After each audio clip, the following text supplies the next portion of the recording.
David crawled into the deepest cave on Earth, and within hours he would learn what true suffocation feels like. The sentence lingered in the minds of those who later told the story, a chilling reminder of how fast courage can collapse into terror. David was 28 years old, an engineer from Germany who devoted his free time to mountaineering, rock climbing, and extreme expeditions. Friends described him as calm under pressure, the kind of man who thrived in situations where others panicked. That reputation was tested in ways no one could have imagined when he chose to descend into Krubera Cave, also known as Voronya, in the Arabica Massif of Abkhazia. Krubera was no ordinary cave. Measured at over 2,100 meters deep, it had earned the title, the Everest of Caves. Only a handful of expeditions had ever reached its greatest depths, and each attempt carried stories of exhaustion, hypothermia, and near-death experiences. The cave's reputation alone was enough to terrify most cavers. But for David, it was exactly the kind of challenge he craved.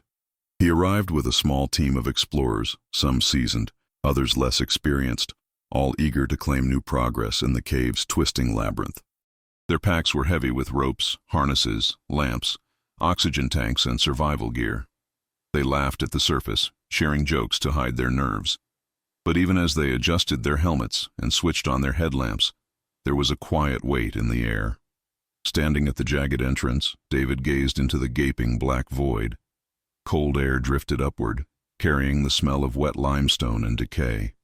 He smiled faintly, more to himself than to anyone else. One of his companions muttered, "It feels like the earth is breathing." David answered, "Then let's see how deep its lungs go." The first steps downward were deceptively easy, rough stone steps, slick with moisture, leading into a dark chamber that swallowed sound. Their voices echoed strangely, growing weaker the deeper they went, as if the cave were already muting them. Water dripped steadily, each drop magnified into a sharp crack that reminded them how isolated they were becoming. For David it was exhilarating. His lamp sliced through the blackness, illuminating walls that seemed to stretch forever. Yet beneath the excitement was something heavier, unspoken, an awareness that the cave was not just deep, it was merciless. The group pressed onward, ropes scraping against stone, boots sinking into cold mud. Already the pressure of depth was settling in. Tighter air, harsher chill, and the gnawing realization that they were entering a place where even a small mistake could mean disaster. And somewhere far below, beyond the laughter, beyond the first cautious steps, the cave was waiting with a test that none of them could have predicted. The entrance narrowed quickly, forcing the group to move single file as they descended deeper into Krubera. The cave opened into a vertical shaft, its walls slick with condensation, the rope lines vanishing into blackness below. David clipped in without hesitation, his gloved hands firm on the rope. His lamp cast thin slices of light onto the rock, making the drop seem endless. Krubera was unlike other caves. At its known depth of more than 2,100 meters, it was a frontier of human exploration. Only a handful of expeditions had pushed toward its bottom, each returning with stories of near hypothermia, broken bones, and narrow escapes. Locals called it the Everest Underground, but here there was no sky, only cold stone pressing from all sides. The team advanced cautiously, descending rope after rope, their harnesses creaking, metal clinking against the limestone. Water trickled from above, running down their helmets and into their collars, a constant reminder of the cave's icy grip. The temperature dropped steadily, the air thick with humidity. By the time they reached the first staging chamber, their breath puffed out in visible clouds. David wiped mud from his gloves and looked around. The chamber was tall but narrow, the walls streaked with mineral deposits that glistened under lamplight. His heart raced, not from fear, but from exhilaration. "This is it," he whispered, more to himself than to the others. The group exchanged glances. There was excitement in their eyes, but also the heavy knowledge that the deeper they went, the harder it would be to turn back. Still, the pull of Krubera was irresistible. They were explorers standing on the edge of the unknown. The next section was tighter, requiring them to crawl on their bellies through mud and jagged rock. Helmets scraped, knees sank, ropes dragged behind them. At one point, a companion cursed when his pack wedged between stone walls. forcing him to wriggle free while the others pushed from behind. David chuckled softly, but his eyes lingered on the narrow crack ahead. The cave demanded effort from the very beginning. Unlike wide tourist caves with smooth paths, Krubera forced bodies into unnatural positions, squeezing shoulders and bending spines. Progress came inch by inch, every movement deliberate. Yet the team pressed forward, adrenaline keeping fatigue at bay. Hours passed as they navigated shafts, drops, and passages that twisted without warning. The only markers were chalk arrows left by previous expeditions, faint reminders of those who had crawled these depths before them. By the time they reached a rest point, their lamps revealed only black tunnels stretching deeper into the unknown. David drank from his flask, the water warm from his body heat, and adjusted his harness. The cave had already shown its scale, its hostility, its appetite for mistakes. And though the group laughed quietly to mask their unease, the truth was clear. Krubera was only beginning to reveal its challenges, and the deeper they went, the less room there would be for error. The deeper the group pressed into Krubera, the more the cave revealed its true character. The wide shafts near the entrance gave way to twisting passages, each narrower and wetter than the last. Water streamed down the walls in thin curtains, pooling into muddy channels that soaked their boots and gloves. The air smelled of wet stone and something faintly metallic, like rust carried on damp currents. David crawled on his belly through one low corridor, his chest brushing the limestone as his knees pushed through sticky mud. His headlamp beam caught the glistening walls, painting shadows that seemed to move on their own. Behind him, a teammate grunted. "Feels like the cave's closing in." David smirked, his voice strained from effort. "That's what we came for, isn't it?" They reached a chamber where they could sit upright for a moment. The space was no larger than a small living room, with stalactites dripping steady rhythms into shallow pools. Steam rose faintly from their breath as they removed their gloves to stretch their aching fingers. Laughter flickered in the dark. One teammate joked about how much easier it would be to climb mountains than to squeeze through Earth's intestines. The humor lightened the moment, but it couldn't erase the truth. Everyone felt the cave's pressure. The walls grew slicker, the air colder. At times, their lamps revealed only narrow gaps ahead, so tight they looked impassable. And yet, each time, David pushed forward, convinced there was always a way through. His determination was contagious, even as it carried a hint of recklessness. More challenges came quickly. One rope descent ended in a pool of frigid water waist-deep, forcing them to wade across with teeth chattering. Another passage narrowed so suddenly that they had to exhale fully just to slide their ribs past the stone. The sound of scraping helmets and strained breathing echoed like warnings. David paused at one such restriction, his chest heaving as he wriggled sideways through. Sweat dripped into his eyes, mixing with the mud streaked across his face. For a moment, his breath caught, not from lack of oxygen, but from a fleeting realization of how helpless he would be if stuck. He shoved the thought away, focusing instead on each push, each inch gained. The group pressed onward, their laughter growing quieter, replaced by short instructions and muttered curses. The thrill of discovery still lingered, but beneath it was an unspoken tension. The cave was not only a physical challenge, it was psychological, testing the limits of what a human mind could endure in darkness, silence, and confinement. And though they had only begun their descent, Krubera was already whispering its warnings, pressing tighter, demanding more with every step. What had started as an adventure was shifting into something else entirely, and David, though exhilarated, felt the first quiet pulse of unease deep in his chest. The laughter that had carried them through the earlier passages faded as the walls of Krubera drew closer, pressing in like a slow and deliberate trap. The group entered a section known among explorers as the Sandworm Passage, a stretch of rock infamous for its brutal narrowness. Even seasoned cavers described it as suffocating, a place where panic could strike faster than reason. David crouched at the entrance, his headlamp revealing little more than a slit in the stone, barely wide enough for a human body. Water dripped steadily from above, falling onto his helmet with a dull, repetitive thud. He exhaled sharply and dropped to his stomach, testing the fit with his shoulders. "It's tight," he admitted, though his voice carried a trace of challenge rather than fear. "Jason, The oldest member of the team frowned. We don't have to push this far. There are other routes. But David shook his head, already sliding forward. If others have done it, so can we. The rock responded with silence. As David crawled deeper, his chest pressed against stone, ribs tightening with each breath. The passage demanded commitment. Once inside, there was no turning around easily. Behind him, the others followed hesitantly, their lamps throwing uneven beams across the wet limestone. Inside, the air felt heavier. The stone absorbed sound, so that every breath and scrape echoed strangely, bouncing back like whispers. David paused to catch his breath, sweat beading on his forehead despite the cold. He pushed on, inch by inch, mud smearing his gloves and overalls. Halfway through, he stopped. The walls seemed to close tighter, the space narrowing without warning. He tried to lift his chest but couldn't. For the first time, a flicker of unease passed through his mind. He turned his head slightly, his cheek pressing against the cold rock. "This is tighter than I thought," he muttered, his voice muffled. Jason's voice echoed faintly from behind. "Don't force it. If it feels wrong, back out." But David didn't back out. He inhaled deeply, then exhaled to flatten his chest and pushed forward again.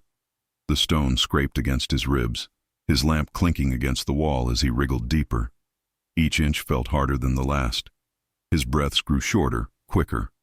The passage gave no mercy. It twisted, forcing him to angle his shoulders awkwardly, pressing his body against the rock until every movement became a battle. His lamp beam shook as his arms strained for leverage. And then it hit him. He had underestimated the squeeze. The gap ahead was even tighter, his body pinned harder than before. His chest rose but barely expanded, each breath shallower than the last. For the first time, the confidence in his voice faltered. "Something's wrong," David whispered into the stone, his words swallowed by the cave. David pushed again, his body grinding against the walls, but the cave refused to let him pass. The limestone pressed against his chest, his ribs compressing with every shallow inhale. He tried to wriggle backward, but the angle trapped his arms at his sides. His helmet scraped loudly, sparks of panic rising with every movement. "I can't move," he whispered, the words muffled by the rock. Jason, crawling behind, froze. "Don't panic, just breathe. We'll pull you back." He reached for David's boots, tugging gently. Mud slipped beneath his gloves, the stone unyielding. David's body didn't shift an inch. Inside the narrow squeeze, David's heart hammered against the rock, his breaths coming fast and ragged. The cave seemed to tighten with each second, the stone pressing like a vice around his chest. His lamp beam flickered across the walls, illuminating nothing but rough gray stone inches from his face. He clenched his teeth, forcing calm, but the pressure was unbearable. "I can't," he gasped, his voice rising. "I can't breathe." Jason pulled harder, his boots digging into the mud for leverage. Another teammate tried pushing from the front, but the space was too tight. The rock swallowed their effort, leaving David wedged exactly where he was. His cry of pain echoed through the narrow passage, sharp and helpless. Sweat mixed with mud on his face, stinging his eyes. The cold limestone scraped his cheek raw as he tried to twist, but the space allowed nothing. His lungs strained against the weight, each breath thinner than the last. Panic clawed at his chest, louder than the dripping water and the frantic shouts behind him. The others whispered furiously, voices trembling. "We need another plan." He stuck tight. But in the stone corridor, options vanished as quickly as oxygen. David's body convulsed as he struggled to pull in air. "Please," he rasped, his words breaking into sobs. His arms twitched helplessly, pinned by the rock. The sound of his breathing filled the chamber. Fast, shallow, desperate. Jason pressed his forehead to the wall, his voice breaking. "Hold on. Just hold on."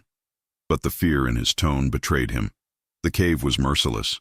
Its walls offered no escape, no angle for leverage. David was locked in place, swallowed by stone, and every second he remained there drained him further. The group pulled once more, harder than before. David cried out in agony, the sound sharp and final. Then silence followed, broken only by the rasp of his breath, fading weaker with each attempt to draw air.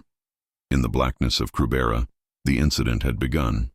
and there was no easy way back. The passage became a chamber of terror.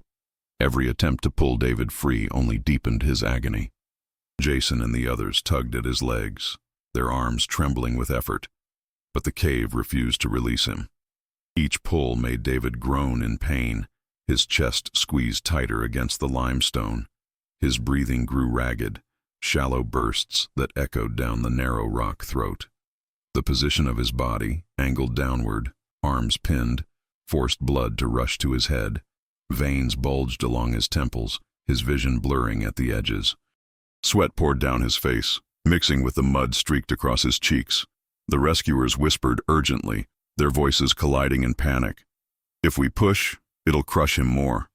If we pull, we'll break him. Every suggestion felt like a death sentence. Inside the rock coffin, David's mind unraveled. His heart pounded so violently that he could hear it in his ears, louder than the dripping water, louder than the shouts. His lamp beam shook with every tremor of his body, illuminating nothing but stone inches from his eyes. He gasped, I can't stay like this." Jason pressed his hand against David's boot, voice trembling. "Breathe slow, David. Just stay calm." But calm was impossible. The stone pressed too hard, the air too thin. David's lungs clawed for oxygen, dragging in only fragments of breath. Time warped in the darkness.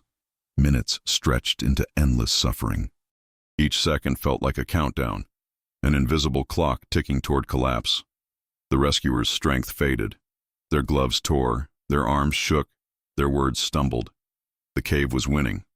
David tried to move his shoulders, but the rock pinned him mercilessly. Pain shot through his chest, stabbing with every attempt. He screamed, the sound muffled by stone, raw with despair. "Get me out! Please! I don't want to die here!" Jason's eyes filled with tears, his voice breaking. "We're not leaving you, David. We'll figure this out." But even he knew the truth. Every second trapped in that position was killing him. The cave air felt colder now, heavier, as though the earth itself was pressing down harder. Mud soaked through their clothes, chilling them to the bone. The only sounds were David's fading gasps and the frantic whispers of men who knew they were running out of options. And as the minutes drained into hours, the sense of dread thickened. Each failed attempt was a reminder that the cave was in control. David's body was weakening, his voice growing hoarse, his pleas dissolving into silence. Everything was worse now. His breath came slower, his strength drained, and the stone held him tighter with every passing second. And all of them knew. Time was no longer on their side. Jason scrambled back through the passage, his voice breaking as he shouted for help. Within hours, the first rescuers arrived, hauling ropes, pulleys, drills, and buckets of gear through the narrow entrances. Their helmets knocked against stone as they crawled into the suffocating dark, determination written across their faces. They knew the reputation of Krubera. It had already claimed lives, and now it threatened to claim David. When they reached him, the sight froze them. His body was wedged at a downward angle, chest compressed, arms locked at his sides. Mud streaked his face, sweat dripping into his eyes. His voice was hoarse, barely a whisper. "Please, get me out." The rescuers moved quickly. They anchored ropes to stable rock, looping straps around his boots. A team of men leaned back, pulling in unison. The ropes stretched, their muscles trembled, but David's body remained fixed in place. His scream of pain echoed sharply. "Stop! Stop!" The order cut through the chamber, and the team immediately let go. They tried again, softer this time, coating his body with lubricant, hoping to slide him free. The cave mocked the effort. Mud absorbed the slick surface instantly, leaving him wedged as tightly as before. Frustration echoed in the rescuers' voices. "We can't get leverage. It's too narrow." Next came drilling. The rescuers hammered at the stone, sparks flying in the damp air. Each strike vibrated through David's body, his groans filling the darkness. "Please, no more," he begged. They stopped, helpless, staring at the immovable limestone that seemed determined to hold him. Hours stretched into the night. Rescuers rotated in shifts, crawling into the squeeze one after another, trying ropes, pulleys, even inflatable bags. Every plan ended the same way. Failure. The cave offered no angle, no weakness. David's voice grew weaker, his words slurred, his breathing shallow. One rescuer leaned close, his own lamp flickering. "Stay awake, David, talk to me." But David only muttered fragments, half prayers, half apologies. His strength was slipping. Above ground, a command tent had formed, radios crackling with updates. More rescuers poured in from surrounding regions, each carrying hope but finding only despair when they saw the reality underground. The passages were too tight for machinery, too twisted for heavy tools. Everything had to be done by hand, in darkness, with no guarantee of success. Jason sat slumped against the rock, his gloves shredded, his face hollow. He whispered, "We've been here all night, and he's still stuck." His words trembled with exhaustion, but no one responded.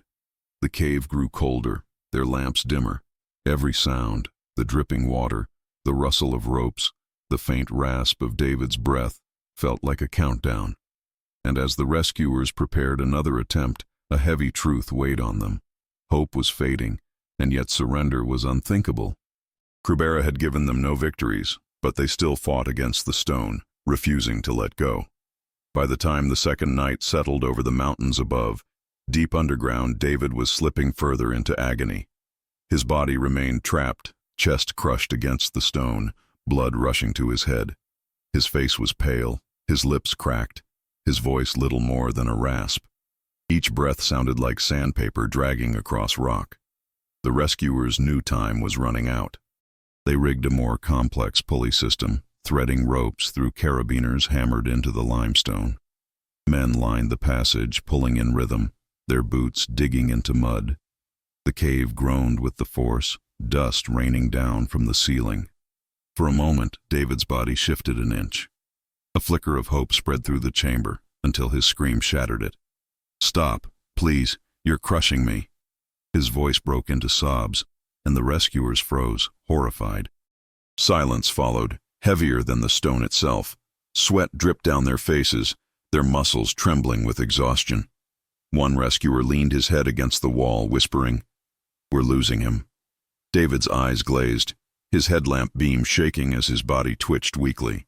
He muttered words no one could fully hear, fragments of apologies, fragments of prayers. His chest rose in shallow jerks, his strength draining faster with every attempt to breathe. The rescuers argued in whispers. "Another pull will kill him. If we do nothing, he'll die anyway."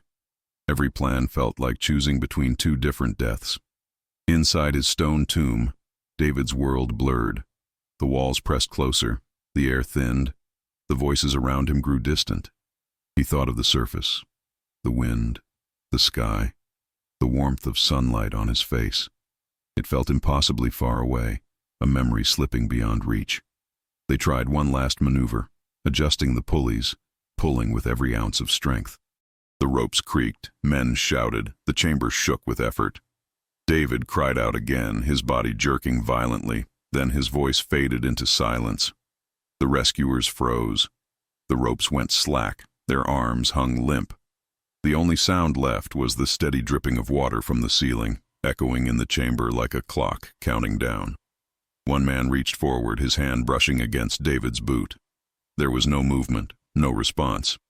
His chest still heaved faintly, but each rise was weaker than the last. The cave had drawn them into its cruelest moment, the point where every attempt at rescue teetered on the edge of failure. And as they sat in the mud, surrounded by ropes and tools that had done nothing, the truth became impossible to ignore. David was slipping away, and the cave was not letting go. The chamber had grown silent. The rescuers leaned close, calling David's name, waiting for any sign of response. His chest still rose faintly, but each movement was shallow, weaker than before. Minutes passed like hours until finally, his breathing stopped. The cave had claimed him. The men around him froze in disbelief. For 2 days they had fought with ropes, pulleys, drills, and their bare hands. Now all that remained was silence, broken only by the steady drip of water. One rescuer pressed a hand to David's boot, whispering, "I'm sorry." Above ground, the radios crackled with grim news. In the command tent, officials lowered their voices, their faces pale. Outside, The cold mountain wind carried the sobs of his companions who had already surfaced. When word reached David's family, waiting desperately for updates, the weight of the truth fell like stone. He was never coming home. Still, the rescuers refused to leave immediately. They debated frantically, their voices cracking. "We can still bring him out. We have to try." Plans were sketched on damp notepads, but every attempt at retrieval ended the same way. The passage was too narrow, the rock too brittle, the angle too unforgiving. For another 24 hours they tried.